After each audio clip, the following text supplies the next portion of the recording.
سامعین ناظرین، infection control society آپ کی صحت کے لیے، آپ کی آگاہی کے لیے، آپ کو معلومات پہنچانے کے لیے مضامین آپ کی سماعت کے لیے پیش کرتی ہے۔ آپ کا میزبان ڈاکٹر حسن نواب آپ کی خدمت میں حاضر ہے۔ اب اس کے علاوہ جو غلط فہمیاں ہیں وہ ان میں ہمیں اب HIV کے بارے میں زیادہ فکر مند ہونے کی ضرورت نہیں ہے۔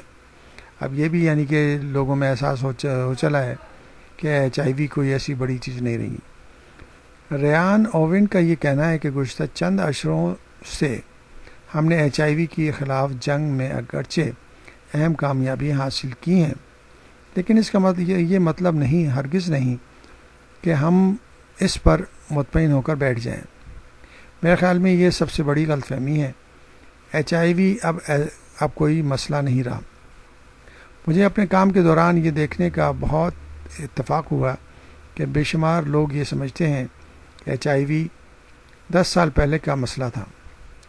شاید ان لوگوں کو معلوم نہیں کہ 2014 میں 12 لاکھ افراد ایڈز کی بھیٹ چڑھ چکے ہیں، یعنی کہ لاسٹ ایئر 12 لاکھ افراد ایڈز کا شکار ہو چکے ہیں۔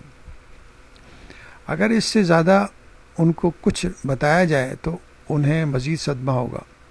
شاید وہ یہ بھی نہیں جانتے کہ روزانہ 600 بچے HIV کے انفیکشن کا شکار ہو رہے ہیں۔ ڈیلی یعنی کہ روزانہ 600 بچے HIV ایڈز انفیکشن کا شکار ہو رہے ہیں۔ یہ صرف سرسری اعداد شمار ہیں، اگر اس کو ڈیٹیل میں جا کے دیکھا جائے تو اور بھی تعداد اس سے زیادہ ہوگی۔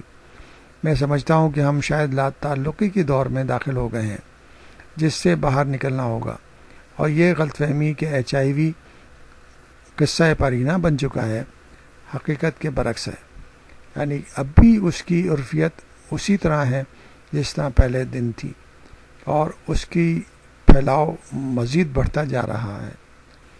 اس لیے ضروری ہے کہ ہم اس کے بارے میں صحیح طور پر معلومات حاصل کریں، اور اس کے جو احتیاطی تدابیر ہیں ان کو ہمیشہ اپنے سامنے رکھیں تاکہ ہم ایڈز کا شکار نہ ہو جائیں۔